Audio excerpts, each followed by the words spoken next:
ça risque de ne pas être simple. À partir de l'épître, la première épître de Pierre, 1 Pierre, chapitre 1, versets 13 à 16. 1 Pierre, chapitre 1, versets 13 à 16. C'est pourquoi saignez les reins de votre entendement, soyez sobres et ayez une entière espérance dans la grâce qui vous sera apportée lorsque Jésus-Christ apparaîtra. Comme des enfants obéissants, ne vous conformez pas aux convoitises que vous aviez autrefois quand vous étiez dans l'ignorance. Mais puisque celui qui vous a appelé est saint, vous aussi soyez saints dans toute votre conduite, selon qu'il est écrit, vous serez saints, car je suis saint. Pierre, apôtre de la première heure, Jésus a été le chercher au bord du lac de Galilée. Il était là avec son frère André. Il note dans une Bible d'études, remarque que des enseignants itinérants de l'époque étaient assez communs, mais une différence, entre autres, c'est alors que les disciples des autres choisissaient leur maître, Jésus, lui, choisissait ses disciples. Je vous épargne beaucoup de détails qui sont quand même édifiants. Pierre est connu comme l'apôtre des circoncis, c'est-à-dire auprès des Juifs. Et même dans le premier verset de cet épître, nous voyons ceux qui sont étrangers et dispersés. Nous pouvons penser aux Juifs qui ont été répandus à travers la Méditerranée. Nous pouvons penser à eux, mais beaucoup de personnes dans les églises qui auraient lu cette lettre, dans ce qui est actuellement la Turquie, c'était des non-juifs. Donc, soyons sensibles à son langage, oui, comme pour des juifs, mais qui est pour nous. Aujourd'hui, nous voulons regarder dans ce bref passage l'action et l'espérance dans l'obéissance par l'Esprit.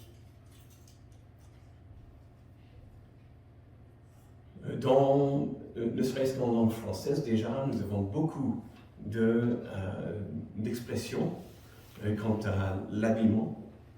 L'habit ne fait pas de moine. C'est une autre paire de manches. Retourner sa veste, ce serait la ceinture.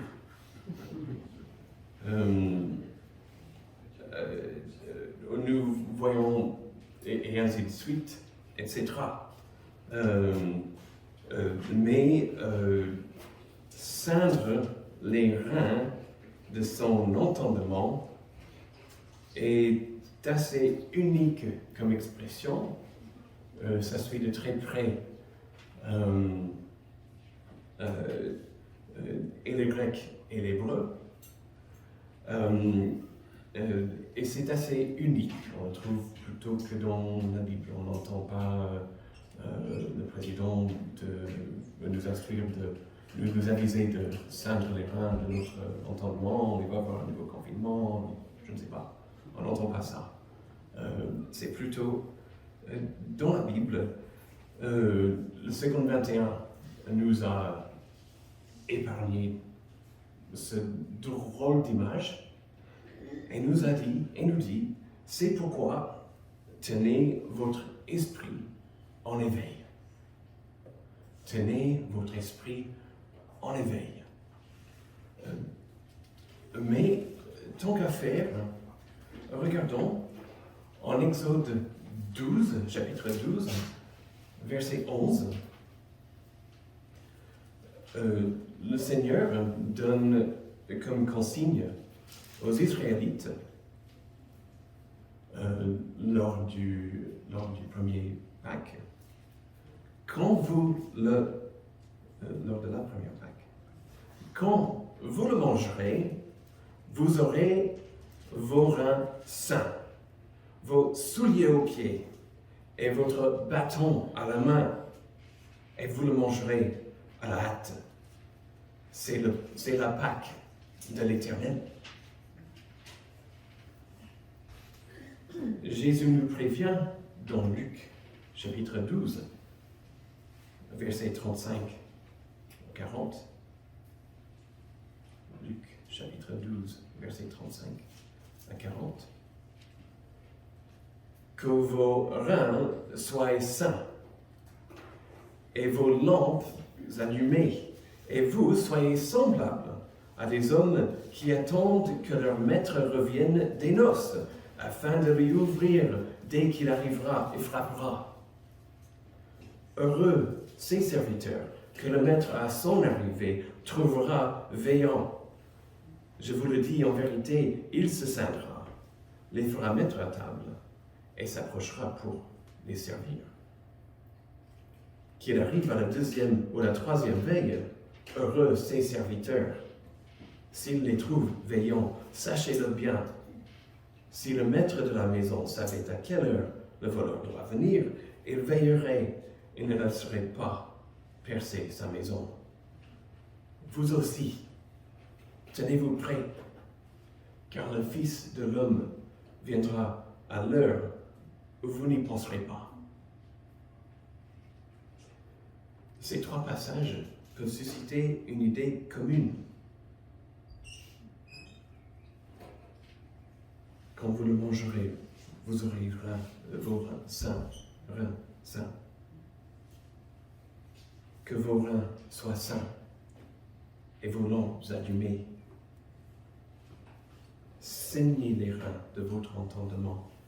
Soyez sobres et ayez une entière espérance dans la grâce qui vous sera apportée lorsque Jésus-Christ apparaîtra. Cette idée, c'est que nous devons nous tenir nous aussi prêts à l'action, d'être les serviteurs qui veillent, qui attendent l'accomplissement de notre salut dans l'arrivée du Seigneur.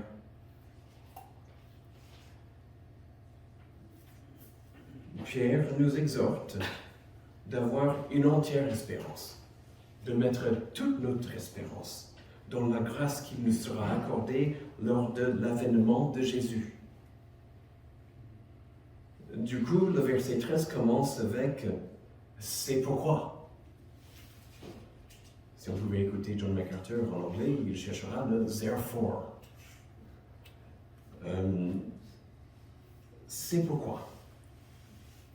À quoi est-ce que ce « c'est pourquoi » s'attache? Ça s'attache à l'annonce du salut, à l'annonce de l'Évangile. Nous avons entendu l'Évangile.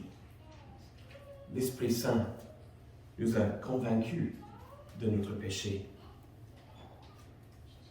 Et nous avons accepté Jésus comme Seigneur et Sauveur. Maintenant, tenons-nous prêts. Certains commentaires parlent des robes que l'on portait à l'époque de Jésus. Pour rester à la maison, ça allait. Les robes étaient grandes, on peut dire. Ça risquait pas grand-chose, ça risquait pas trop de se salir. Mais, du moment où on voulait faire quelque chose, la cuisine par exemple, voilà, ça se sait. On retrousse les manches, voilà. À l'époque, si on voulait faire quelque chose, il fallait mettre une espèce de ceinture, de se ceindre les reins, d'attacher ses robes pour pouvoir agir, pour pouvoir faire quelque chose. C'est chouette. On passe, j'imagine, on passe de pyjama au bleu de travail avec quelques tours de ceinture. Mais qu'est-ce que c'est difficile de rester en bleu de travail pour le Seigneur? On n'a pas le temps. On a une famille, une vie, un boulot, des amis, un logement, des affaires.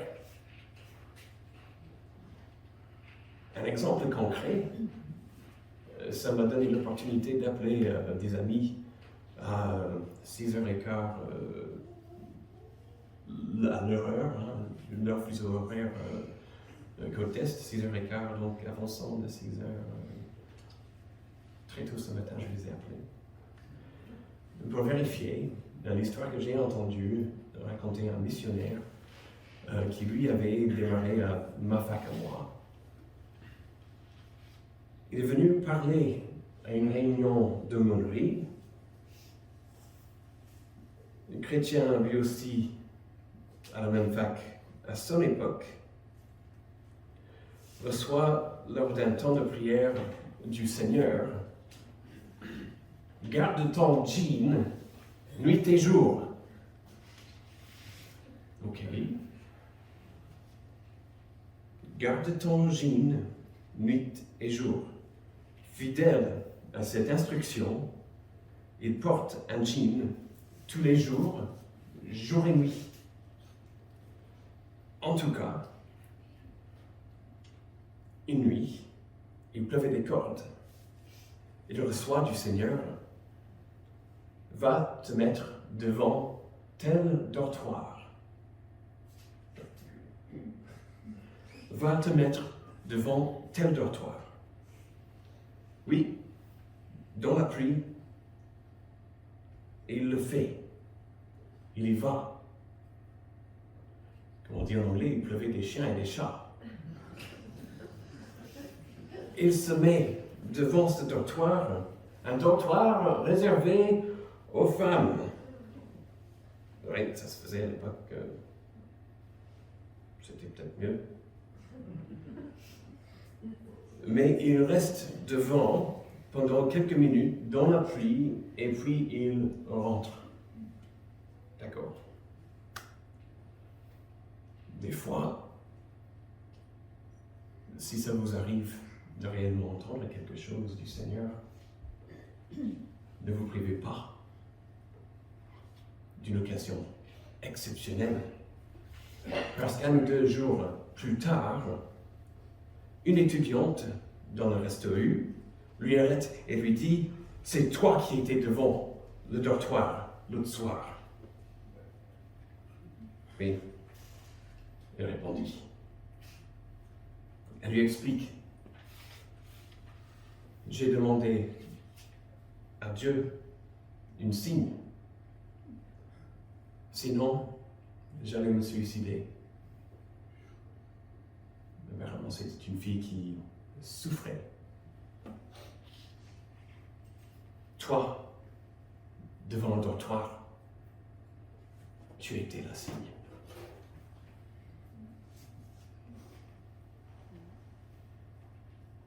Soyons prêts à l'action. Soyons disponibles pour le Seigneur. De ne pas que réagir par devoir, mais de réagir dans l'espérance. Parce que l'Ancien Testament, comme le Nouveau Testament, l'espérance du peuple de Dieu, c'est notre Dieu. Dans les psaumes chapitre 62, verset 5 par exemple. Oui, mon âme, confie-toi en Dieu, car de lui vient mon espérance. Oui, C'est lui qui est mon rocher et mon salut, ma haute retraite. Je ne chancellerai pas. Sur Dieu repose mon salut et ma gloire, le rocher de ma force. Mon refuge est en Dieu.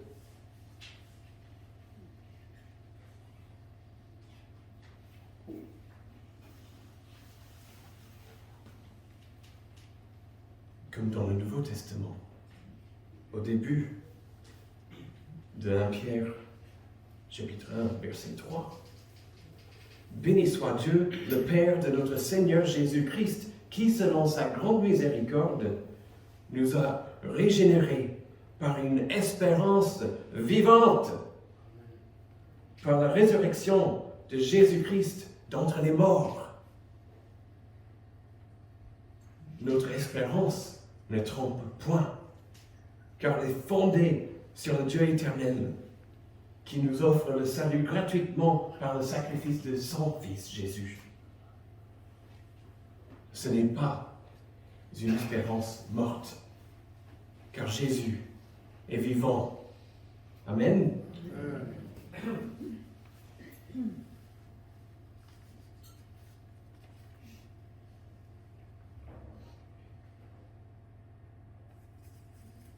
Maintenant, regardons l'obéissance et dans l'esprit.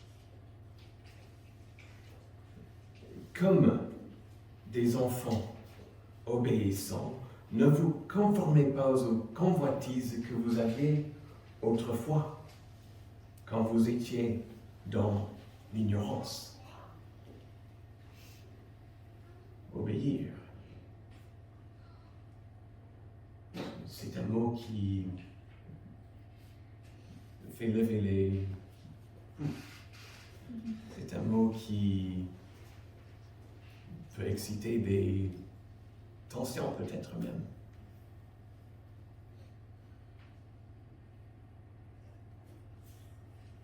Mais regardons la grâce avec laquelle Dieu s'est approché de nous, s'est rapproché de nous. Tite, chapitre 3, versets 5 à 8. Certains pourraient le réciter par cœur.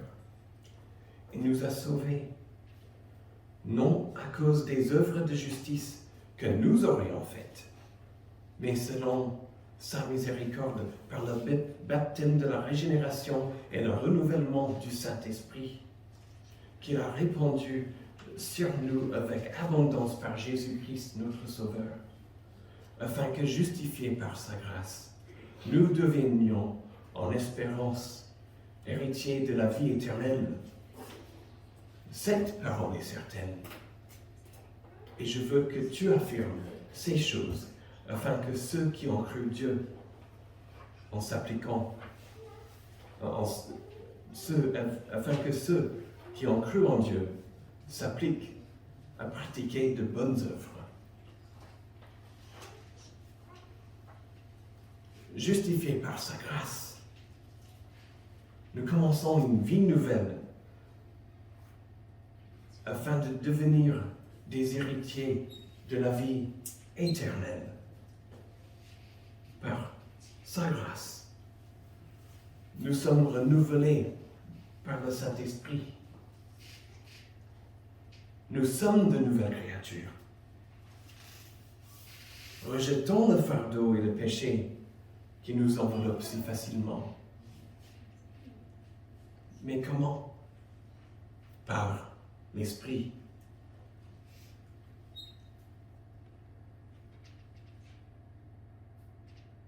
Obéir.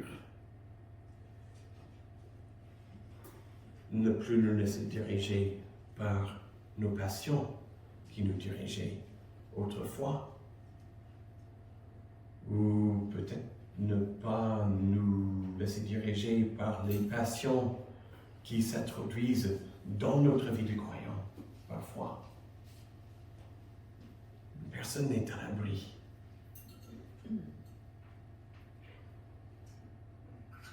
Dans l'Ancien Testament, nous voyons les Israélites rejeter opportunité après opportunité d'obéir à Dieu. Et ils ont fini par traîner dans le désert pendant 40 ans. Mais ce n'est pas pour autant que le Seigneur ne s'occupait pas d'eux. Ce n'est pas pour autant qu'Israël n'était plus le peuple de Dieu. Mais suffit-il de dire qu'ils ont vécu davantage de correction.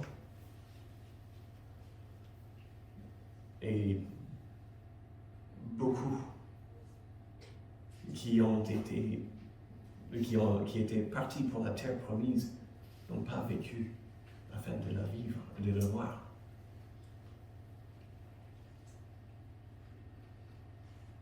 Et nous, maintenant, et comment?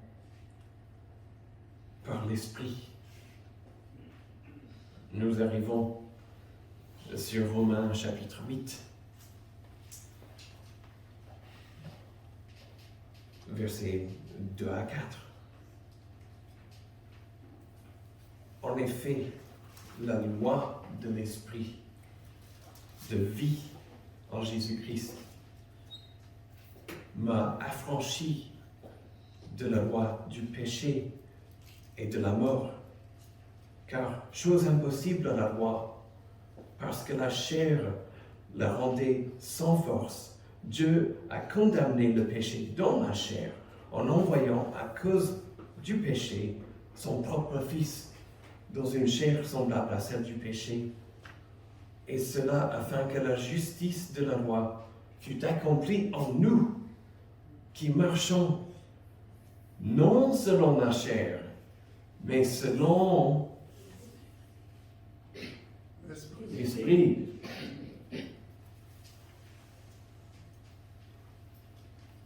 Continuons.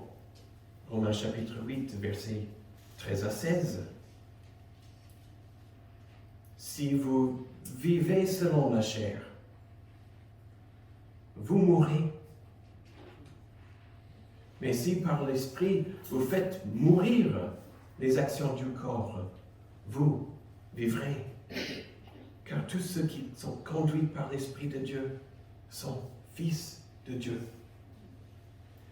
Et vous n'avez point reçu un esprit de servitude pour être encore dans la crainte, mais vous avez reçu un esprit d'adoption, par lequel nous crions « Abba, Père !» L'Esprit lui-même rend témoignage à notre esprit que nous sommes enfants de Dieu.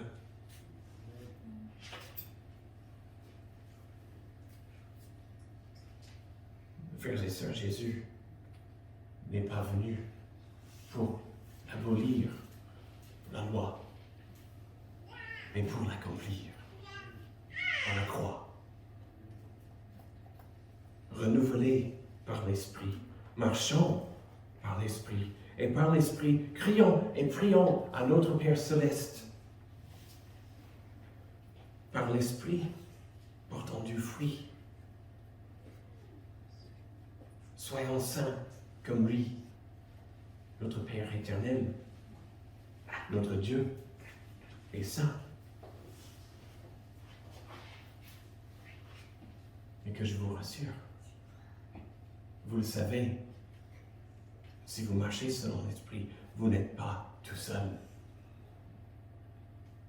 Ne faites pas ça tout seul. Nous voyons Pierre citer Lévitique, chapitre 19, verset 2. Vous serez saints, car je suis saint.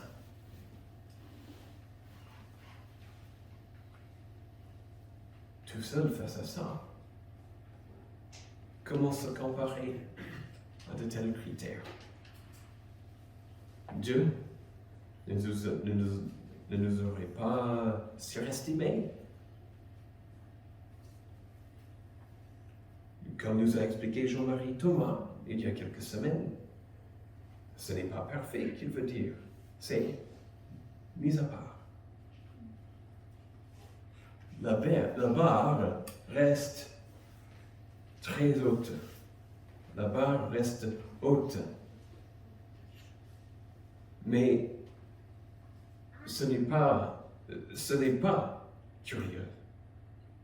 Et ce n'est pas par accident que Dieu a envoyé son Esprit Saint sur l'Église le jour de la Pentecôte, qui est en fait une fête juive qui célèbre le don de la loi au peuple juif 50 jours après la Pâque.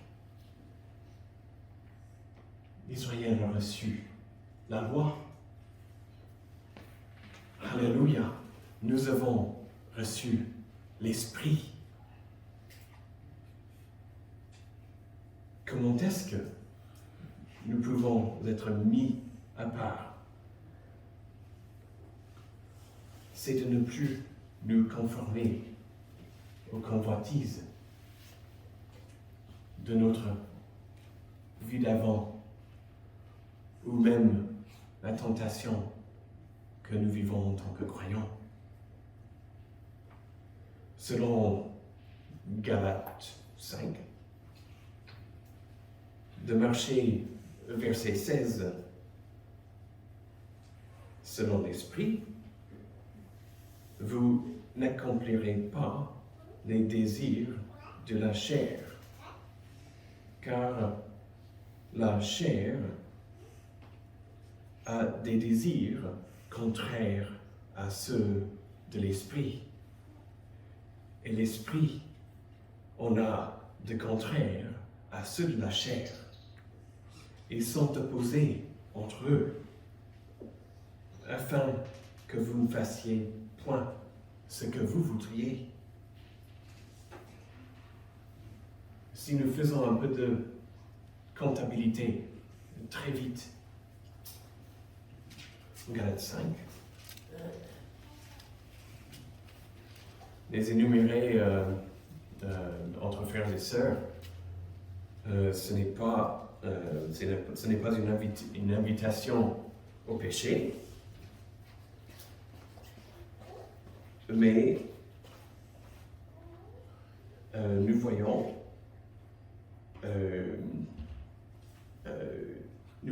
les œuvres de la chair, Galates 5, versets 19 à 21. Ça fait presque le double du fruit de l'esprit. Soyons sur nos gardes, frères et sœurs. L'opportunité d'aller à l'encontre de l'esprit, si nous ne dépendons pas de l'esprit, nous tombons vite dans la chair et c'est 2 fois plus probable.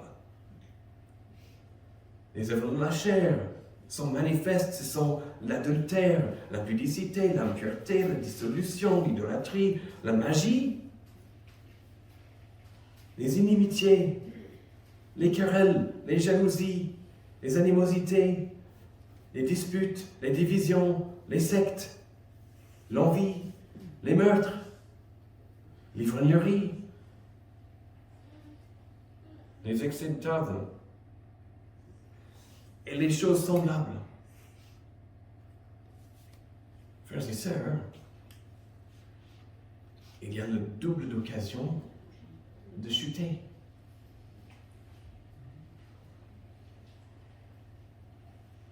Marchons selon l'esprit. Mais comment? Comment porter du fruit? Galates 5, versets 24 et 25. Ceux qui sont à Jésus-Christ ont crucifié la chair avec ses passions et ses désirs.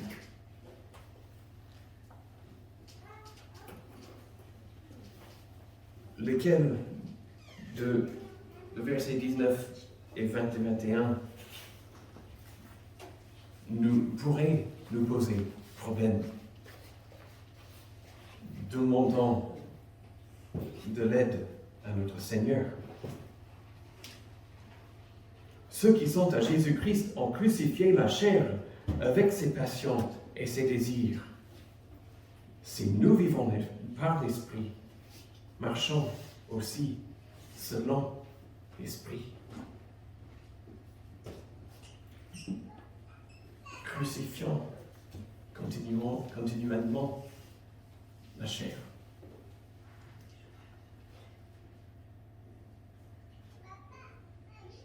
Il est mieux que nous rentrions aveugles ou manchots dans le royaume de Dieu que de ne pas y entrer du tout. Cherchons, Hébreux 12, cherchons la sanctification sans laquelle personne ne verra le Seigneur. Mes frères et sœurs, gloire à Dieu, nous ne sommes pas censés être tout seuls.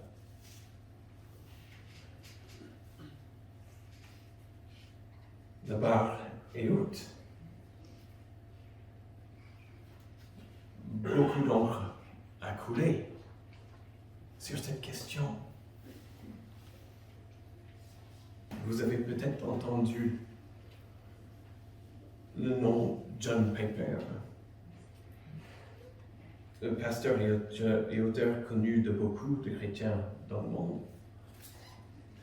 Quant à cette barre inatteignable, soyez saints, car lui, il est saint. Et quant à cette barre inatteignable, il écrit: la marque du chrétien n'est pas la perfection, mais le combat de la foi qui se manifeste dans un amour imparfait par la puissance de l'Esprit et dans la confiance joyeuse que Dieu justifie les impies.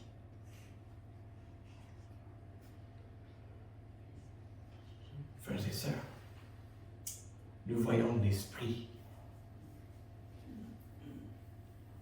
que le Seigneur nous a envoyé pour accomplir l'œuvre en nous de la justification par le sang de Jésus à la croix et de ce chemin de la sanctification par l'Esprit que chacun de nous entreprenons.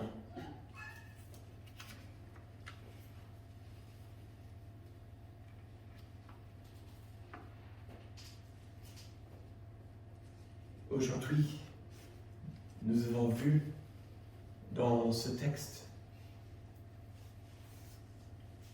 une exhortation de nous préparer à l'action pour le royaume de Dieu. Veillons à notre esprit petit e, soyons à l'écoute de l'esprit grand E. L'espérance ancrée dans notre Seigneur Jésus et sa gloire, maintenant et à venir. L'obéissance par l'Esprit, légaliste ou tout ce contraire, mis à part de sûr, l'obéissance fait partie intégrale de l'Évangile. Matthieu chapitre 11, versets 29 à 30. Venez à moi, vous tous qui êtes fatigués et chargés, et je vous donnerai du repos. Prenez mon joug sur vous et recevez mes instructions, car je suis doux et humble de cœur, et vous trouverez du repos pour vos âmes, car mon joug est doux et mon fardeau léger.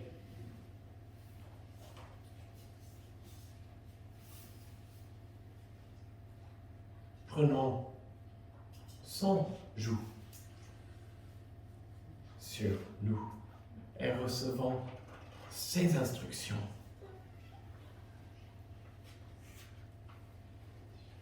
Car son joug doux et son fardeau léger. 2 Corinthiens 3, verset 6. Il nous a aussi rendus capables d'être ministres d'une nouvelle alliance, non de la lettre mais de l'esprit. Car la lettre tue, mais l'esprit vivifie.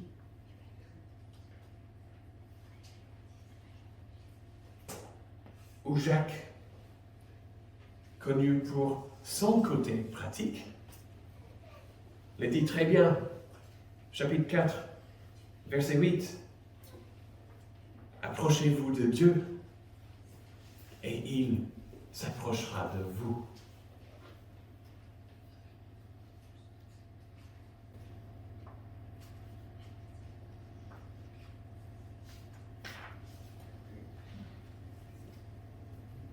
Soyons prêts à l'action. Ancrons notre espérance dans le salut que notre Seigneur Jésus nous apporte. Et obéissons par l'Esprit, non pas par nos propres moyens, parce que nous serons vite épuisés et sur un très mauvais chemin. Il y a plein d'autres religions qui font comme ça. Il y a plein d'autres religions où il faut payer sa place.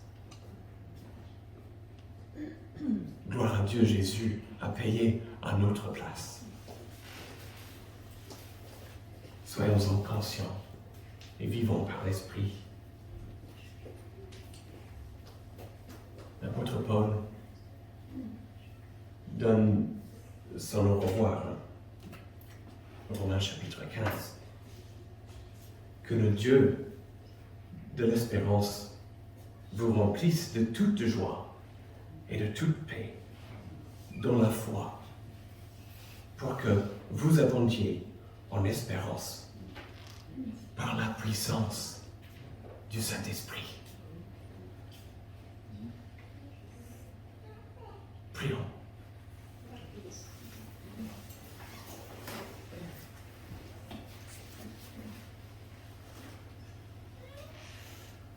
Père éternel, Père Tout-Puissant, toi, dans lequel la présence du péché ne peut pas tenir. Tu as envoyé ton Fils Jésus pour vivre une vie parfaite en sacrifice pour les péchés, le péché du monde.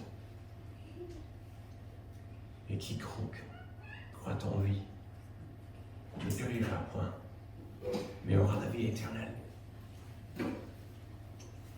Mais Seigneur, sur notre chemin, le jour de la Pentecôte, tu as envoyé ton consolateur, ton Esprit Saint, sur l'Église, afin de nous accompagner sur dans notre vie d'Église, entre frères et sœurs. Tu nous accompagnes afin que nous puissions vivre mutuellement et ensemble le chemin de la sanctification.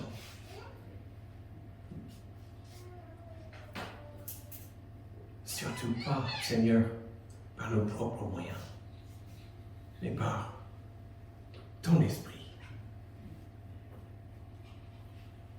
Seigneur, dès le début du monde, tu as pourvu à notre salut,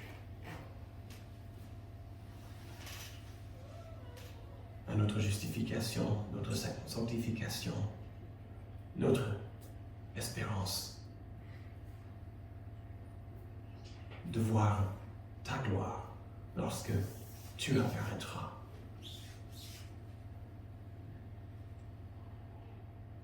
Accompagne-nous, Seigneur, et fortifie-nous par ton Esprit Saint.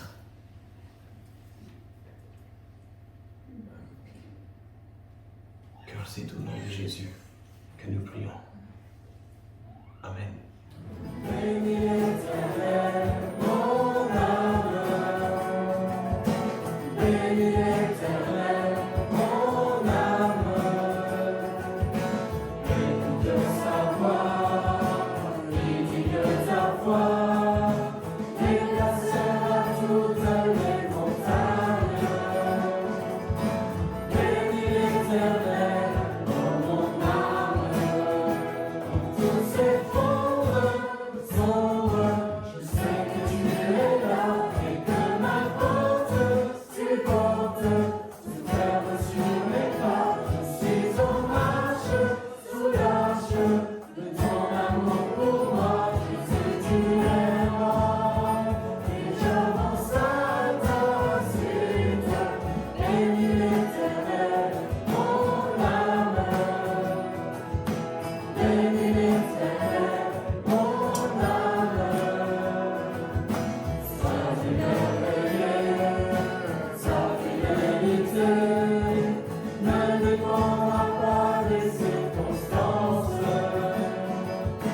Béni l'Éternel, mon âme. Béni l'Éternel, mon âme. Écoute sa voix, il dit que ta voix déplacera toutes les montagnes. Béni l'Éternel, oh mon âme. Tous les pauvres sombres, je sais que tu es là et que ta porte supporte se ferme sur mes pas. Je suis en